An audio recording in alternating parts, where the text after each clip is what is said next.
আমি আজকে একটা পরিসংখ্যান দেখছিলাম, গত 1 মাসে মাদ্রাসায় বলাৎকারের শিকার হয়েছে 100 শিশু। এরপরে যদি আপনি ধর্ষণের পরিসংখ্যানে আসেন, 118 জন শিশু ধর্ষণের শিকার হয়েছে, 47 জন মৃত্যুবরণ করেছে। এর মধ্যে প্রধানমন্ত্রী শুধু রামিসার বাসায় গেছেন, আমরা এটাকে সাধুবাদ জানাই। এবং উনি সেই সঙ্গে এটাও বলছেন 1 মাসের মধ্যে বিচার কার্য সম্পন্ন হবে। উনি কি বিচারক? উনি কি বিচার বিভাগ? এমনকি বিচার বিভাগও কি বলতে পারে কতদিনে ট্রায়াল কমপ্লিট হবে? আপনি বলতে পারি আমরা 1 মাসের মধ্যে বিচার চাই, আমরা কালকের মধ্যে বিচার চাই, আমরা আম জনতা আমরা বলতে পারি। কিন্তু দায়িত্বশীল পদে থেকে কেউ কি বলতে পারে 1 মাসের মধ্যে বিচার হবে?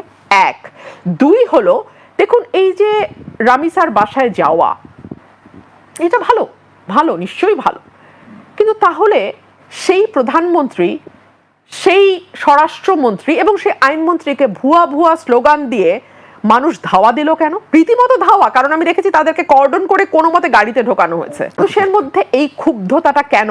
এই জবাব তো এই সরকারকে বের করতে হবে। কারণ এর আগের সরকার 15 বছর 6 মাস সময় পেয়েছে, এই সরকার 5 মাস সময় পাবে কিনা এটা নিয়েই তো ভয় লাগছে এখন। কারণ 3 মাস যেতে না যেতেই যেই সরকারের প্রধানকে ভুয়া ভুয়া শুনে গাড়িতে গিয়ে লুকাতে হয়, সেই সরকার আর কয় মাস চলতে পারবে এই দেশে? এটা তো একটা প্রশ্ন। ইএমএইচ বাংলা, সংবাদ ও বিনোদন।